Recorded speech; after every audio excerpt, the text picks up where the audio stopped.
Muy buenas noches con todos los presentes.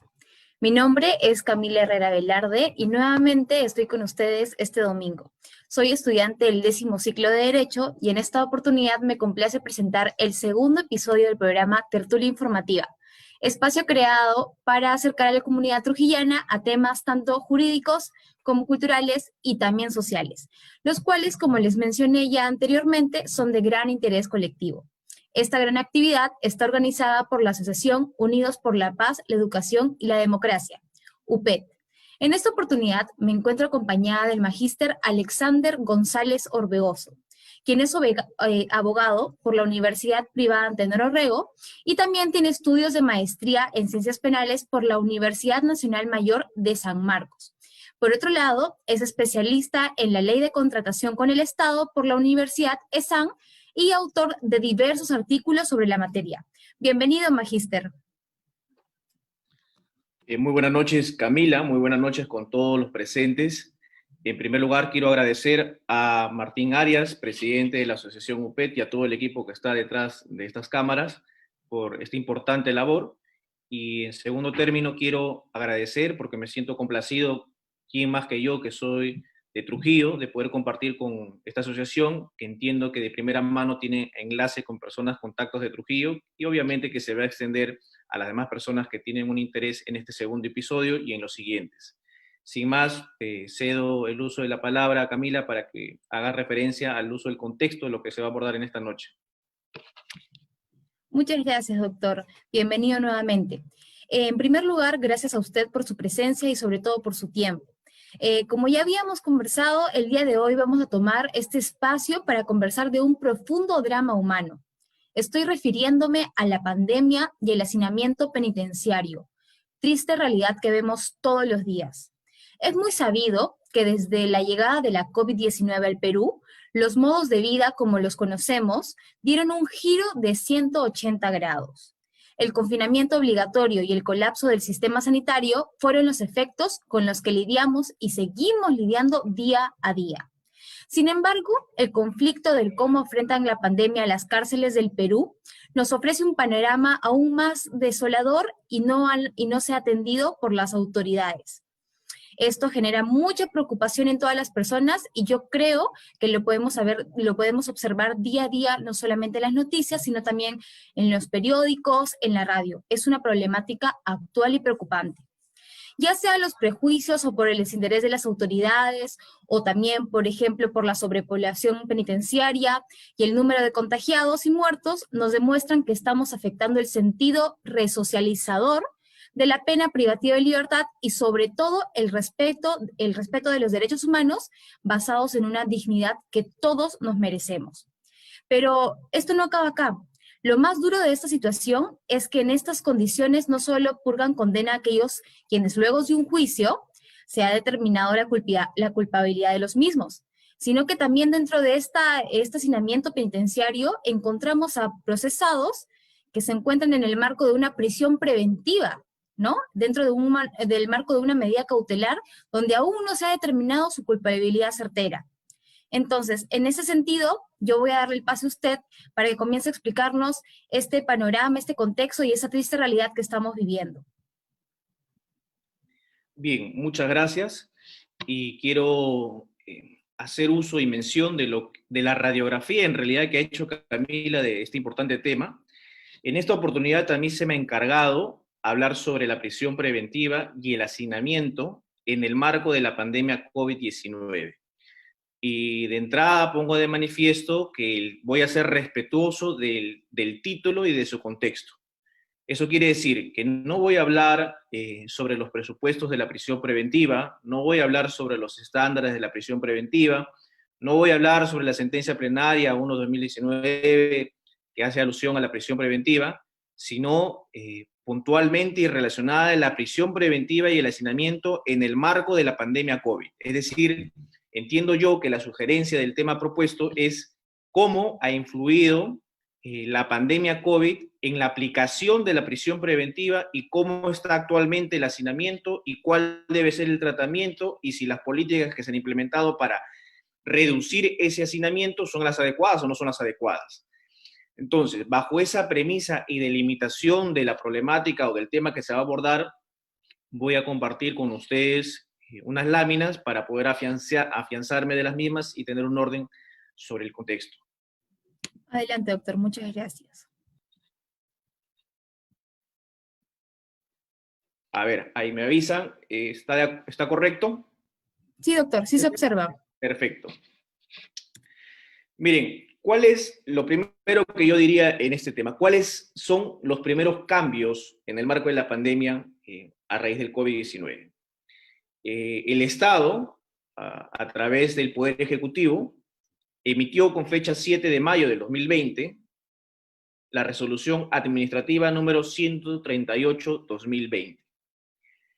¿Cuál era el contenido de esta resolución administrativa? En primer lugar, aprobar una directiva que versaba sobre medidas urgentes y, en segundo lugar, los lineamientos de la operatividad de esa directiva.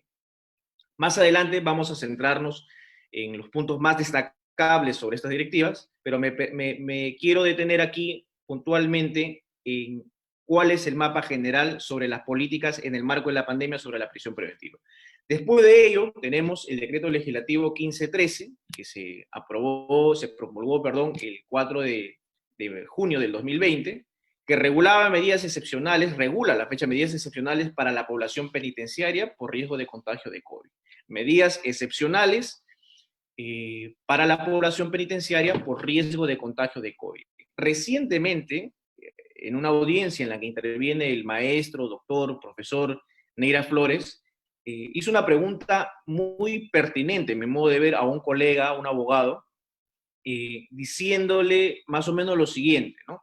Señor abogado, usted plantea un cese de prisión preventiva ¿al amparo de qué? ¿Al amparo del decreto legislativo 1513 o al amparo del 283 que regula fundamentalmente el cese de prisión preventiva? Y claro, su pregunta es pertinente y la respuesta del abogado fue que era al amparo del decreto legislativo 1513 porque de por medio habían razones humanitarias. Pero resulta que si tú tienes un caso en el que no solamente estás cuestionando ello, sino que también pretendes cuestionar las razones que impusieron la prisión preventiva y ahora las quieres cuestionar. Por ejemplo, se te impone una prisión preventiva en el 2019 porque hubo un peligro de fuga, determinaron peligro de fuga y porque hubo un peligro de obstaculización.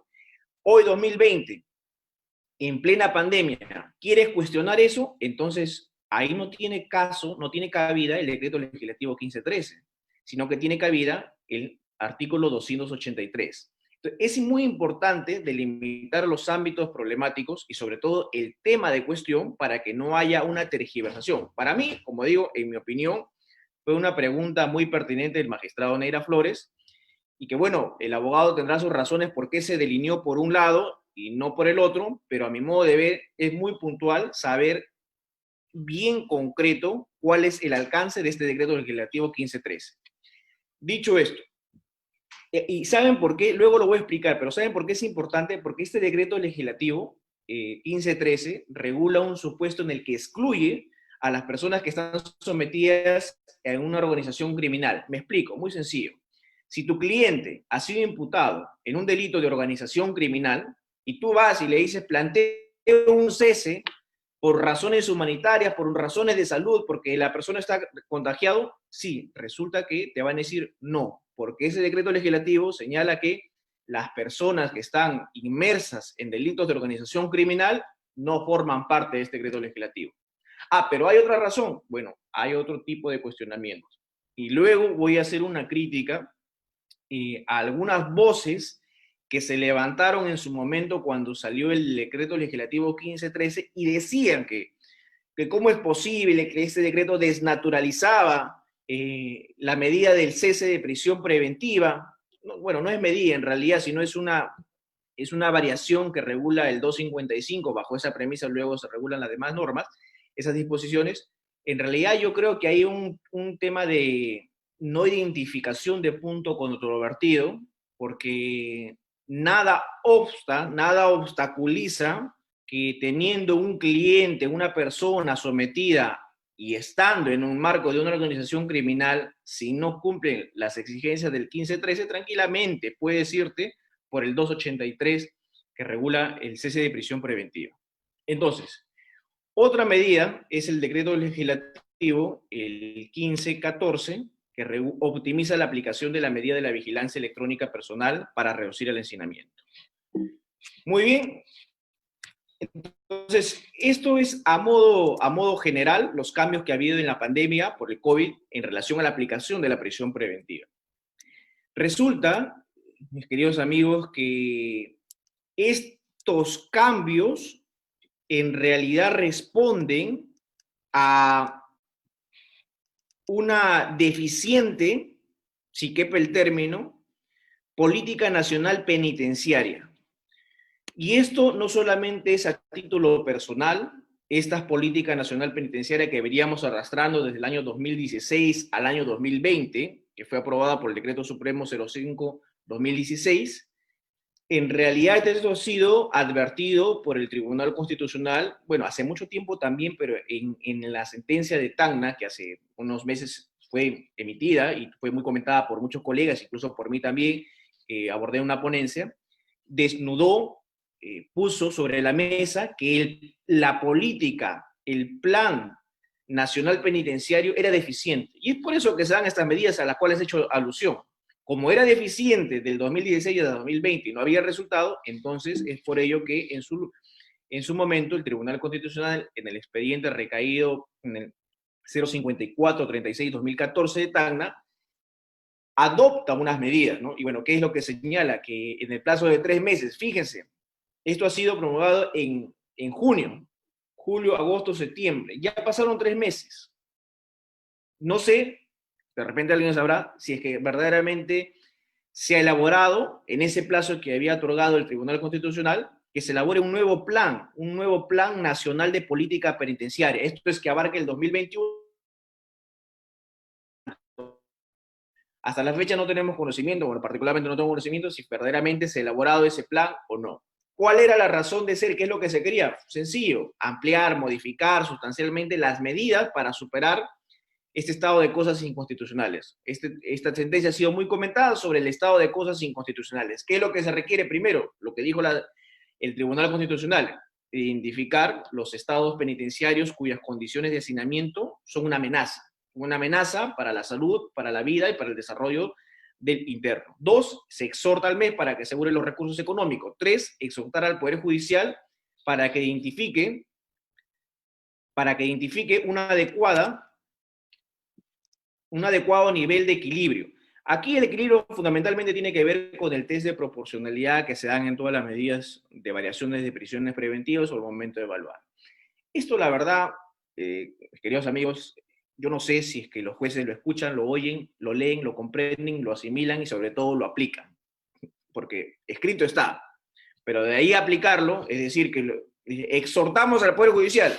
La pregunta es cuántos de los jueces del Poder Judicial se sienten amilanados, se sienten responsables por esa exhortación y poder decir, sí, ahora sí voy a aplicar de manera equilibrada los principios, los derechos que se encuentran involucrados en las prisiones preventivas.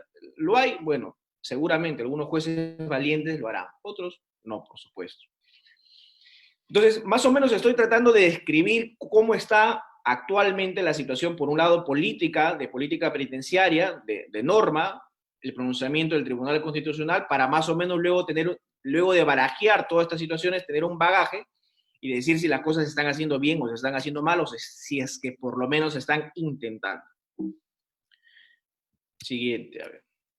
Entonces, el Tribunal Constitucional en esa sentencia ha declarado que en el plazo de 5 años se van a adoptar unas medidas suficientes. Por el contrario, si en el plazo de 5 años no se adoptan las medidas suficientes para superar dicho estado de cosas inconstitucionales, luego sentencia muy interesante, deberán ser cerrados. Bueno, esto veamos si es que verdaderamente se cumple, ¿no? Pues deberán ser cerrados por la respectiva autoridad administrativa. Ahora, hay algo muy interesante que se debe tener en cuenta, que entiendo yo que es rescatable de esta sentencia, que es que el control de lo que se dispone, va a haber una comisión de seguimiento y cumplimiento de la sentencia del TC. El Tribunal Constitucional en este punto en concreto, cada 6 meses, contados a partir de la fecha de la publicación, va a hacer una supervisión. Entiendo que ya estamos próximos a los 6 meses y vamos a ver si por lo menos hay un primer informe, un entregable de esa supervisión, de ese estado de cosas inconstitucionales. Ahora, como el tema también es hacinamiento, un primer punto a abordar es un tema de definición. El hacinamiento es necesariamente sobrepoblación, porque a veces uno dice, hacinamiento está sobrepoblado. La verdad es que no necesariamente es sobrepoblación. Hay que tener cuidado con eso. O sea, técnicamente, hacinamiento no necesariamente es sobrepoblación. Y esto tiene su fuente, lo he consignado en la parte inferior, extraído del informe sobre derechos humanos de las personas privadas de libertad de las Américas. Es un documento número 64, de fecha 31 de diciembre de 2011. En el párrafo 60 van a encontrar estos 4 puntos que le he graficado en la siguiente lámina. Causas de hacinamiento: falta de infraestructura adecuada para alojar la creciente población. Eso se refiere al centro penitenciario, a las cárceles. 2, implementación de políticas represivas de control social. Un delito menor ahora ya lo tipifica, una infracción ya lo tipifica. Hay una implementación de políticas represivas. Eso es lo que llamaba el profesor Jesús María Silva Sánchez en su libro de La expansión del derecho penal. Más tipos penales o creación de mayores penas. Eso tiene un efecto reflejo en el Poder Judicial en aplicar la sanción mayor por la menor. A lo que algunos autores, como Juárez Tavares, siempre lo titulan como el irracionalismo penal. 3, el uso excesivo de la detención preventiva y de la prisión preventiva. Detención preliminar y la prisión preventiva. O sea, eso es de verdad que es evidente, palpable, y claro, sí ha habido un cambio en la pandemia, hay que reconocerlo, pero independientemente de ello, la causal del hacinamiento es un uso excesivo de ambas medidas. Y eso, si me preguntan y me jalan la lengua y me apresuran preguntando y respondiendo a qué se debe, yo diría que es un tema de independencia judicial. El juez tiene que ser independiente, pero como hay razones subalternas del tema judicial, eso es para mí la principal razón. Habrán otras razones, pero para mí esa es la principal razón. Porque no me vengan a decir que los jueces no saben que es la excepción y tienen una preparación. Los jueces muchísimas veces, la trayectoria, conocen muy bien el derecho. Ahora, cuarto punto, una falta de respuesta rápida y efectiva por parte de los sistemas judiciales. Por supuesto que sí. Esto también es una causal de hacinamiento. En la medida que no haya un tema de salubridad para poder acoplar bien un espacio reducido, no hay una respuesta rápida de implementación, de modificación, eso va permitiendo que cada vez que haya más interno, haya un hacinamiento. Ahora, hacía referencia hace un momento a la directiva que es aprobada por la resolución administrativa que emitió por el Poder Ejecutivo. Ojo que esta directiva es suscrita, firmada y elaborada por 2 jueces muy respetados, como es el profesor César Martín Castro y el profesor Víctor Prado Saldarriaga, 2 jueces de la Corte Suprema, y que entonces la pregunta es, ya entrando a analizar el fondo, ¿era necesario esto? Yo creo que no era necesario, pero el peruano está acostumbrado a que siempre le jalen las orejas. Todos los jueces del Perú tranquilamente hubiesen podido aplicar el 255 del Código Procesal Penal que le regula un tema de cese de oficio. Pero como nadie lo aplicaba y nadie se animaba y nadie tenía ese impulso, esa iniciativa, es entonces, a mi modo de ver, que salen estas directivas. Y claro, como ya es emanada por el Poder Ejecutivo, por 2 autoridades, como el profesor Víctor Prado Saldarriaga y el profesor César Martín Castro, entonces los jueces ya no tienen otra, porque ahí se decía que el Poder Judicial, a través de sus jueces, van a tener que impulsar el tema del cese de oficio. Bien, lo cierto y lo concreto es que finalmente se emitió y ahí se adoptan criterios relacionados al peligro procesal sobre la base de la afectación al derecho a la salud. Entonces, ¿cuáles son 2 que destacados, me parecen los más destacables de esta directiva? Es uno, constituye población de vulnerabilidad excepcional. Sí, recordemos que de acuerdo del Ministerio de Salud, hay personas que son vulnerables. Por ejemplo, se dice hasta ahora que las personas mayores de 65 años tienen ya. Es una persona que está en el sector de población de vulnerabilidad.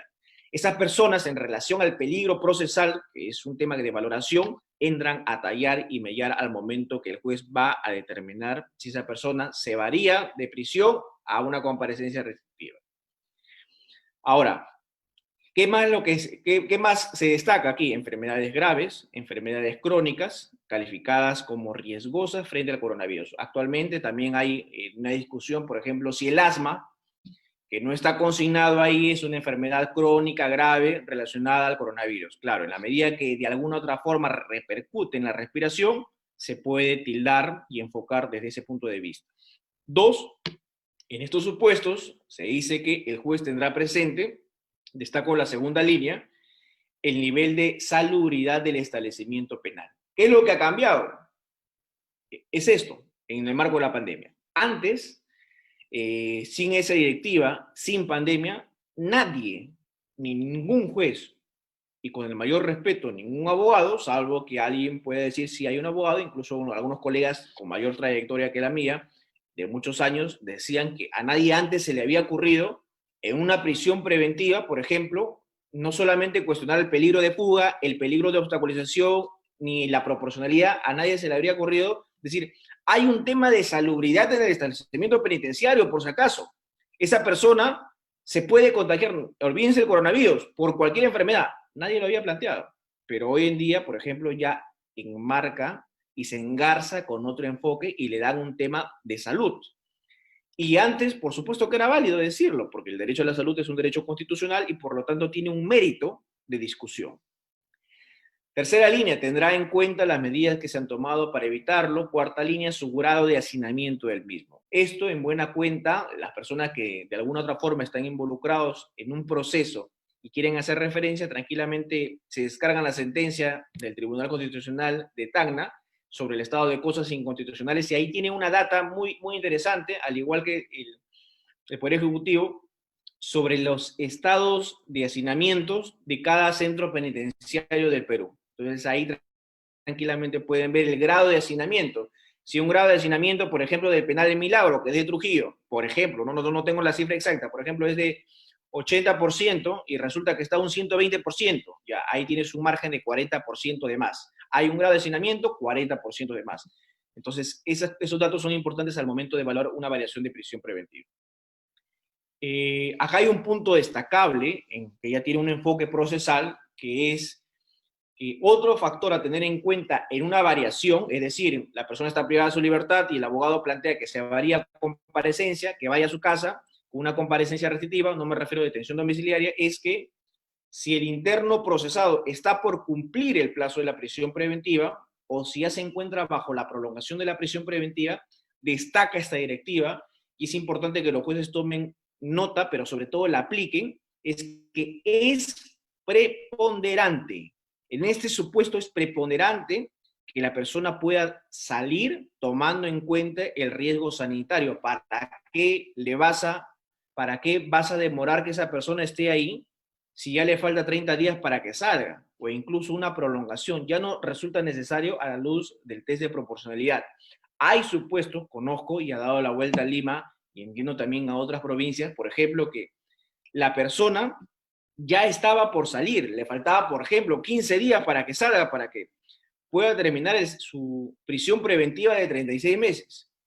Y por la demora del trámite, en ese pequeño tiempo, se han contagiado, se han enfermado e incluso han perdido la vida por un tema burocrático. Entonces, lo burocrático no puede estar por encima de la vida y la salud, que es el foco aquí medular en este tipo de medidas.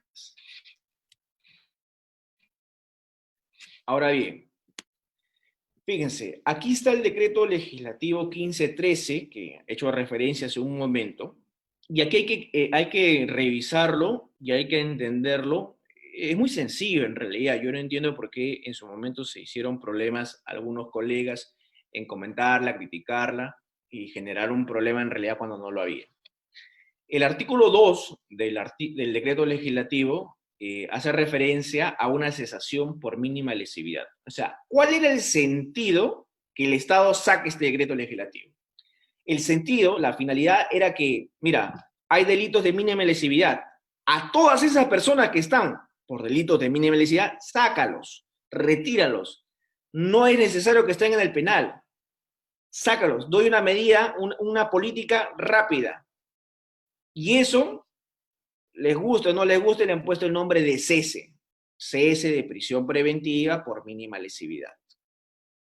Ahora, como en ese artículo se hacía referencia en el 2.1 lo siguiente: se dispone la cesación de la prisión preventiva para todos los internos e internas que se encuentren en calidad de procesados o procesadas que cumplan con los siguientes presupuestos de manera concurrente. Bueno, esto, lo de concurrente, fue modificado por una fe de ratas y luego se dijo, no, no es solamente concurrente, sino concurrente o no. Esto fue con fecha 25 de octubre. Pero al margen de ese pequeño detalle, ¿qué es lo que decía? Para aquellas personas que están por lavado de activos, por organización criminal, como no son delitos mínimos, no van a salir, pues. No van a salir. Porque no son delitos de mínima lesividad, de escasa lesividad. Y algunos entendían que cómo es posible que se den este tipo de medidas y dónde está el cese de la prisión preventiva, porque finalmente toda persona tiene ante una imposición de prisión preventiva al amparo y sobre todo porque toda medida es variable, porque es accesoria, porque sigue lo suerte de lo principal, porque recoge el principio de instrumentalidad, porque se basa se gesta sobre la base del principio rebus sic extantivos y todo el rollo y todo el floro. ¿Cómo es posible que no haya una variación a esa persona que está sometida a una organización criminal si finalmente se presume su inocencia? O sea, es todo un rollo que en realidad es innecesario, porque en realidad no entienden el sentido de la norma. La norma lo que te está diciendo es, para aquellas personas que es de mínima lesividad, salgan. Y la pregunta, ¿y las personas que tienen el lavado de activos, organización criminal, no van a salir? No, no es eso, no es que no van a salir. Para esas personas, tú plantea tu cese, pero yo, como Estado, como Poder Ejecutivo, me pongo la camiseta y lo mucho que puedo hacer es para los de mínima lesividad, salga. Pero los que están en lavado de activos, organización criminal, sí pueden salir, pero para eso tú, abogado, haz tu trabajo, plantea tu cese, como cualquier cese en cualquier escenario, con pandemia, sin pandemia, como tú quieras. Ese es el sentido. No había una razón de ser, pero si sobre todo quepa alguna duda, aquí quepa alguna duda, podrán ver en la parte derecha inferior 3.3, fíjense lo que dice el decreto legislativo. Lo que pasa es que creo que esto no lo han leído algunos. Sin perjuicio de la revisión de oficio, es decir, sin perjuicio que el juez, en virtud del decreto legislativo, tiene que hacer un cese de oficio, las procesadas y procesados que se encuentren dentro del supuesto excluido del artículo 2, es decir, aquel que está por un delito de organización criminal está excluido, pueden solicitar la cesación de acuerdo al 283. O sea, si tú estás excluido, no te preocupes, pero hazlo por el 283. En realidad no había ningún problema. Pero si se dan cuenta, yo creo, con mucho respeto, de la no lectura de ese extracto que he citado, a muchos colegas ha llevado a plantear un cuestionamiento cuando en realidad no había ningún problema de fondo. No había ningún problema de fondo. Entonces, de modo que esas críticas que se hizo al decreto legislativo 1513, a mi modo de ver, sobre este punto en concreto, son impertinentes, son inadecuadas y no alcanzan, en mi perspectiva, un punto favorable para poder tener un desmérito sobre el cese de la prisión preventiva. De modo que, si me preguntan si es un avance el decreto legislativo, sí, muchas personas han salido, vaya que muchas personas han salido con este impulso.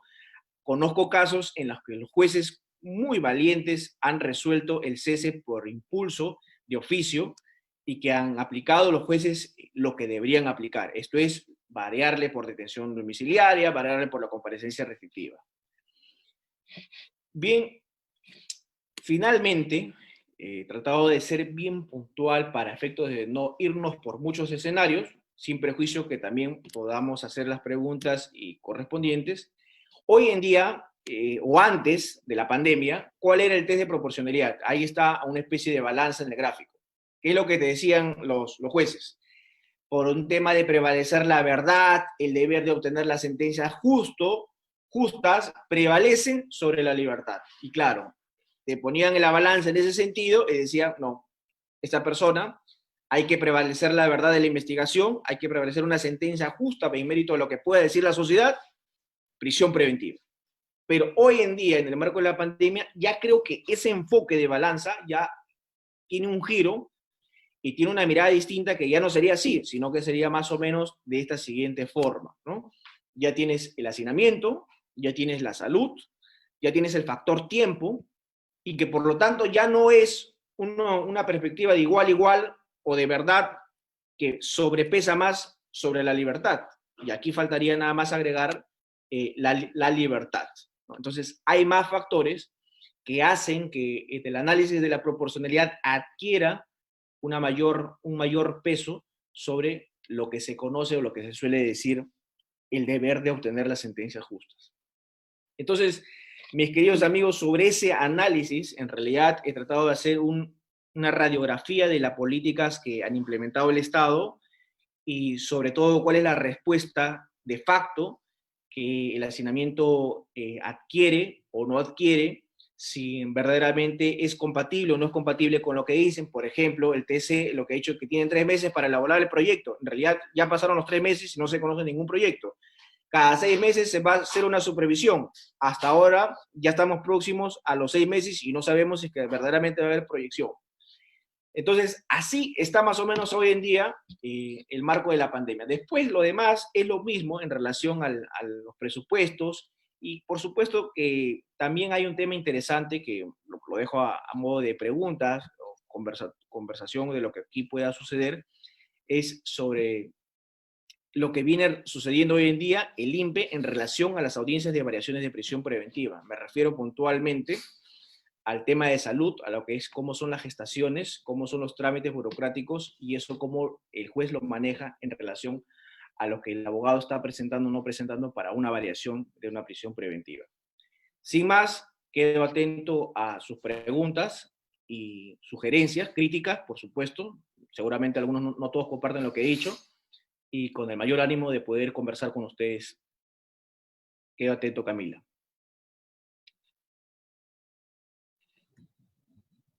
Doctor, sí, si podría dejar de compartir la pantalla, por favor, para poder visualizar.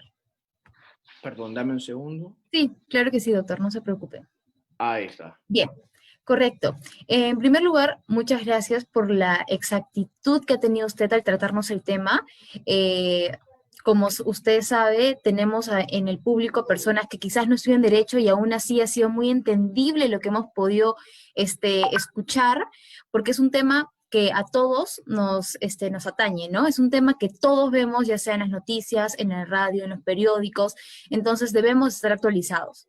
Sobre todo, doctor, personalmente muy acertado cuando nos comentó sobre el interesante supuesto que se ha agregado con respecto a la salubridad en la variación de la prisión preventiva, ¿no? Que antes este supuesto ni siquiera se nos ocurría o ni siquiera se podía incluir en una variación de esta medida cautelar.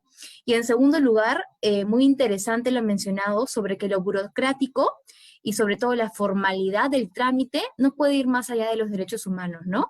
Sobre todo el derecho a la vida, el derecho que todas las personas tenemos, por más que las personas quizás estén pasando o cumpliendo una condena, o en el caso de las personas con prisión preventiva, cumpliendo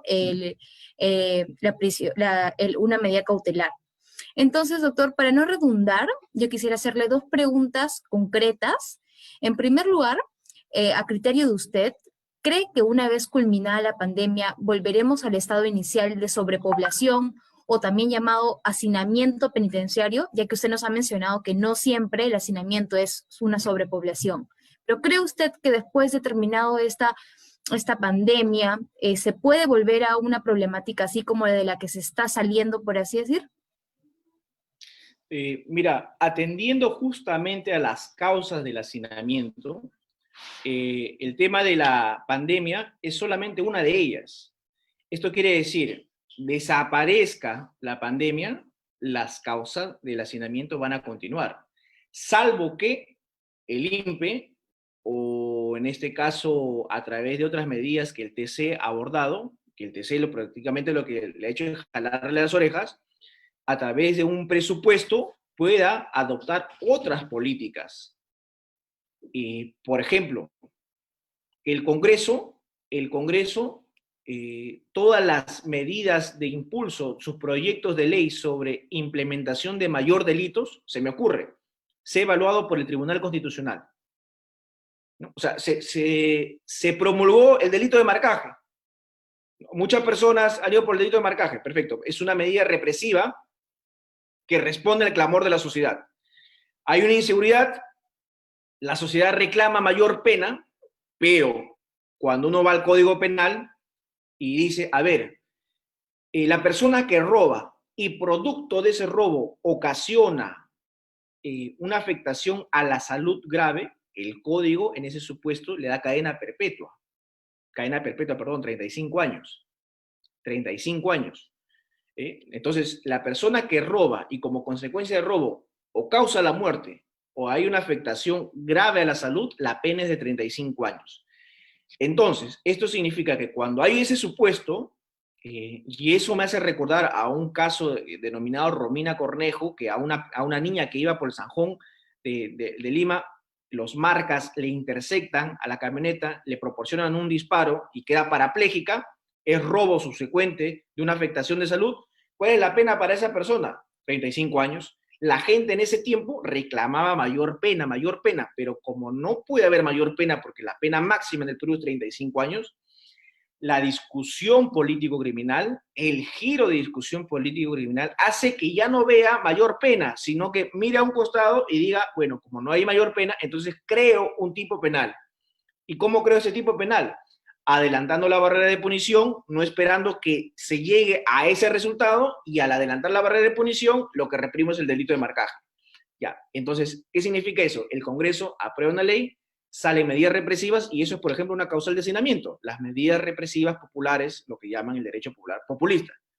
Si eso hoy en día es, por ejemplo, evaluado por el Tribunal Constitucional, ya tiene un mayor, digamos, contexto y respaldo político, para que mañana más tarde no digan, esa ley es inconstitucional. Cuidado, el Tribunal Constitucional la evaluó, el Tribunal Constitucional determinó que sí era correcto.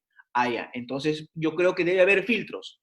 Si eso no sucede, bueno, vamos a continuar en lo mismo. Va a pasar esta pandemia y va a seguir existiendo hacinamiento, sobrepoblación, deficiencia en infraestructura, y vamos a tener pues problemas ahí. Entonces, doctor, se podría decir que no nos enfoquemos solamente en el ámbito de la pandemia, sino realicemos una transformación, un cambio legislativo global, ¿no? Que vaya más allá de este problema, para que el cambio no sea momentáneo, sino permanente. Así es, en realidad aquí hay varias aristas y lo que se requiere es un cambio de reestructura de base, en realidad de todos los campos. Correcto, doctor. En segundo lugar, quisiéramos preguntarle, de forma personal para usted, ¿por qué cree que este drama humano se acrecienta con los procesados con prisión preventiva? Drama, ¿a qué te refieres? Más o menos, ¿a qué te refieres para entender bien la pregunta? Al hecho de que el problema se acreciente en el sentido de las personas que están pasando prisión preventiva. Es decir, ¿por qué ellos se podría decir que son las personas más perjudicadas? ¿O por qué son ellos los que deberían tener la emergencia para poder, o la prioridad que usted mencionó en la exposición, de tener que salir antes que, por ejemplo, las personas que cometieron delitos más lesivos? Claro, lo que pasa es que aquí hay un enfoque palpable, y un interno o una interna, nadie le va a entender, mientras que tú, yo o cualquiera que está cómodo en un asiento como el que pueden ver en sus pantallas, no tiene ni idea ni noción de cómo es una cárcel, ¿no? Entonces, ¿por qué hay prioridad? ¿Por qué tenemos que darle prioridad a evaluar, en primer lugar? O sea, ¿esa persona merece que se le varíe su prisión preventiva o no merece? Porque si no merece, no tienes nada que reclamar.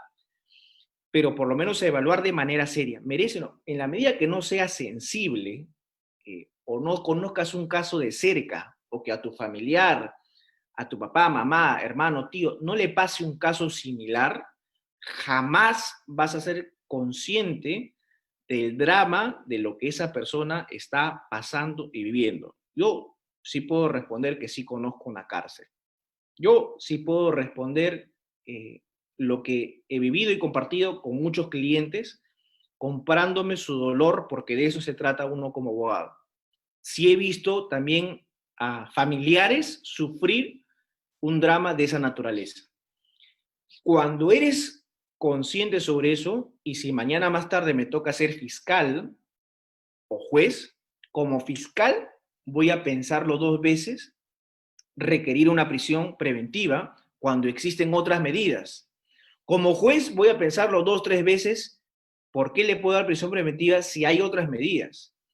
Pero como nada de eso me salpica a mí, porque vivo en mi escritorio, porque no ocurre nada, porque tengo un poder, porque tengo un chaleco de fiscal, tengo un chaleco de juez, porque pienso que nada me puede suceder a mí o a mi familiar, entonces vives libando en el aire, o sea, vives en otra realidad.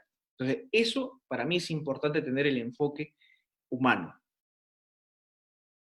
Cierto, doctor, porque sobre todo el enfoque del derecho no es meramente jurídico o político, ¿no? Muchas veces se habla de las teorías humanistas, por ejemplo, en lo que es la justicia juvenil restaurativa y todos ese tipo de justicias que ahora están innovando y no solamente ven un lado de privar la libertad, sino también un lado humanista donde se pueda cumplir el verdadero objetivo de lo que es una pena, que es la resocialización y el cambio de estas personas, ¿no?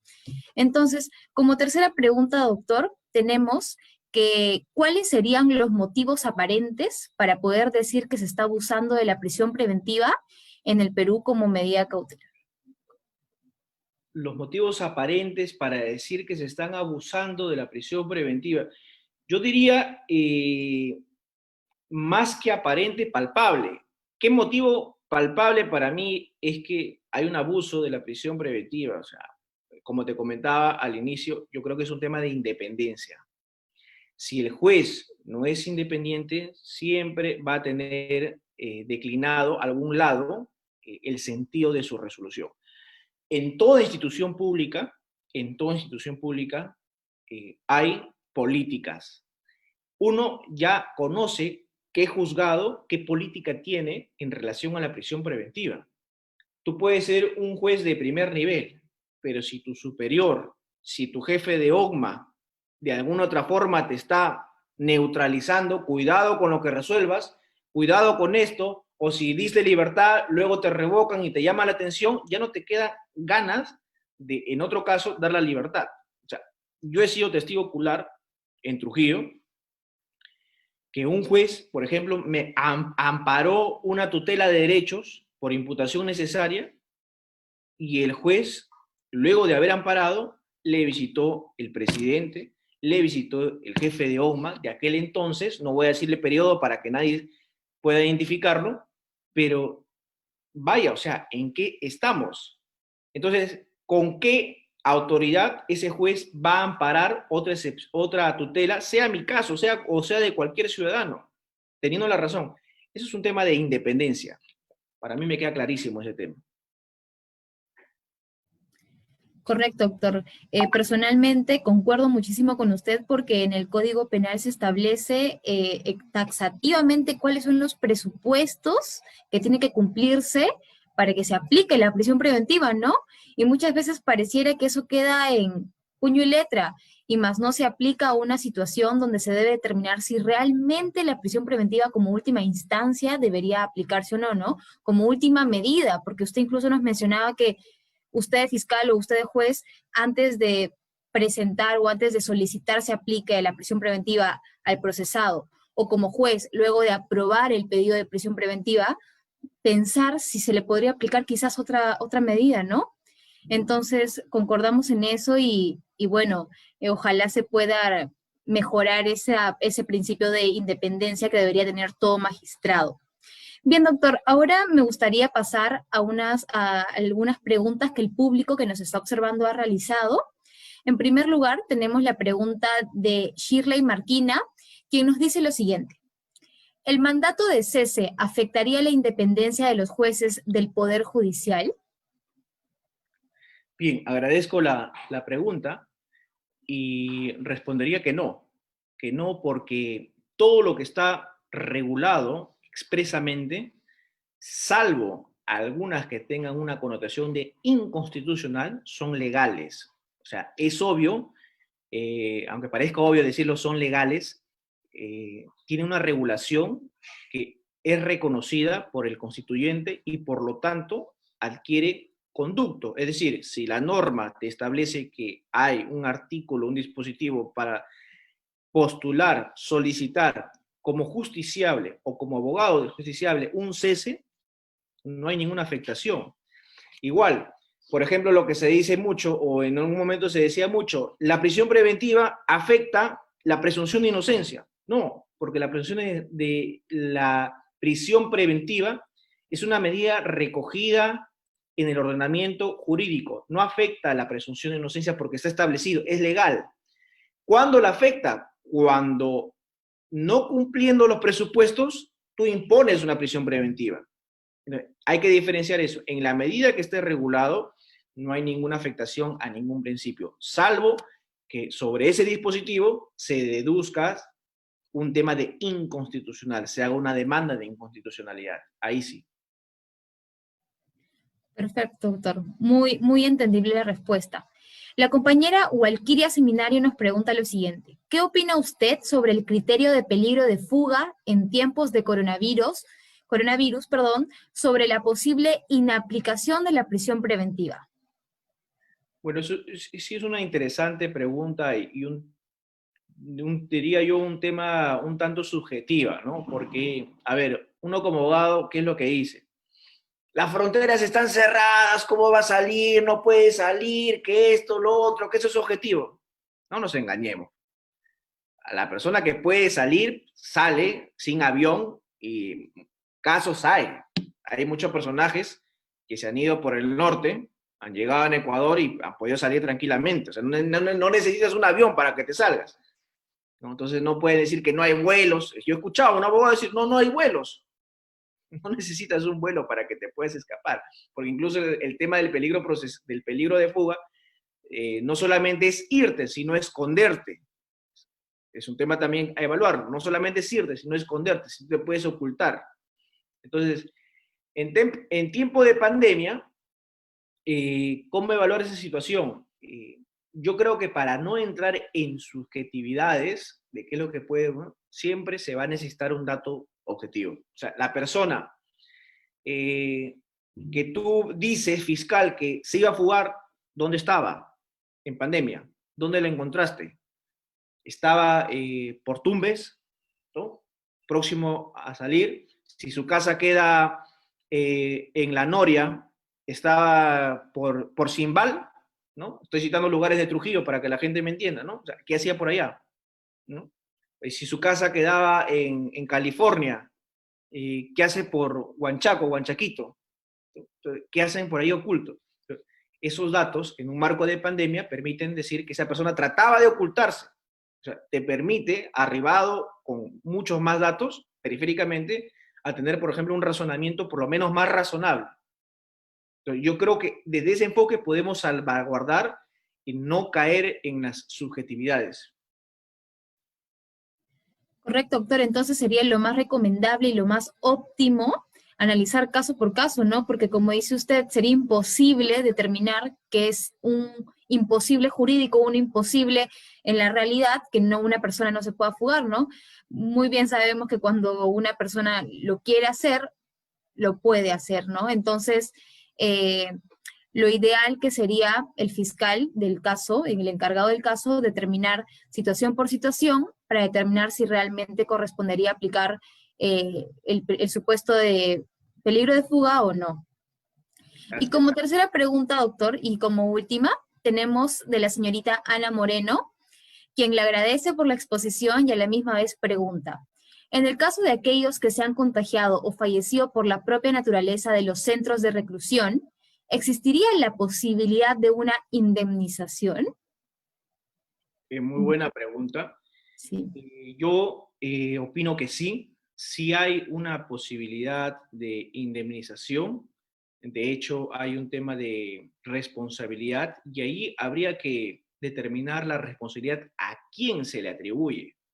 Entonces, para eso se requiere evaluar caso por caso. O sea, si el juez, por ejemplo, la persona se detecta que tuvo coronavirus y el juez dice hoy mismo, está perfecto, doy por aprobado el cese, es decir, el señor Alexander González tiene coronavirus, es un ejemplo, Dios mediante no. Eh, Hoy que estamos, hoy es domingo, ya perfecto. ¿Qué corresponde? Yo como juez, o sea, debo dar ahora mismo la inmediata libertad, pero no, me demoro. Hoy domingo quiero ver Cuarto Poder, tengo una ponencia, voy a preparar, me demoro y la hago el martes. Y el martes recién envío mi resolución. Resulta que hoy domingo, mañana lunes el interno está enfermo y el lunes en la tarde muere. ¿De quién es responsabilidad? Del juez, del juez. Pero si el juez le emite el mismo día y se advierte que hay un retraso en el INPE o antes del INPE, en la carceleta o en aquella entidad que recoge, y porque, ¿cuál es el trámite? El juez te da inmediata libertad, dan esa resolución a un personal y la persona del INPE va hasta esa institución a recoger todas las resoluciones y luego vuelve a ir al INPE y en el INPE está el alcaide o la persona encargada que es la que va y lleva y dice ya tú sales, tú no sales, tú sales, tú sales. Entonces hay que determinar bien quién habría una responsabilidad. Pero interesante la pregunta, evaluar esos supuestos. Y otro punto adicional que agregaría es, la pregunta es, siempre en temas de responsabilidad de reparación civil por errores judiciales, ¿el Estado tiene un presupuesto sobre errores judiciales? Ese es otro problema con el cual te vas a encontrar. Supongamos, murió, ya tú interpones tu demanda, pero que yo tenga entendido, porque tuve conocimiento también sobre una demanda a un juez por un error judicial y que el Estado te sale con la respuesta que no hay presupuesto. O sea, hay presupuesto, por ejemplo, para pruebas rápidas, hay presupuesto para pruebas moleculares, pero no hay una cartera de presupuesto en el Estado para errores judiciales. Entonces tú te enfrentas también con ese problema. Pero claro, ya tú te vas a donde tengas que irte a demandar, porque finalmente hubo ahí un daño y que tiene que ser indemnizado. Correcto, doctor. Una última pregunta de último minuto, si me permitiría hacerla, por favor.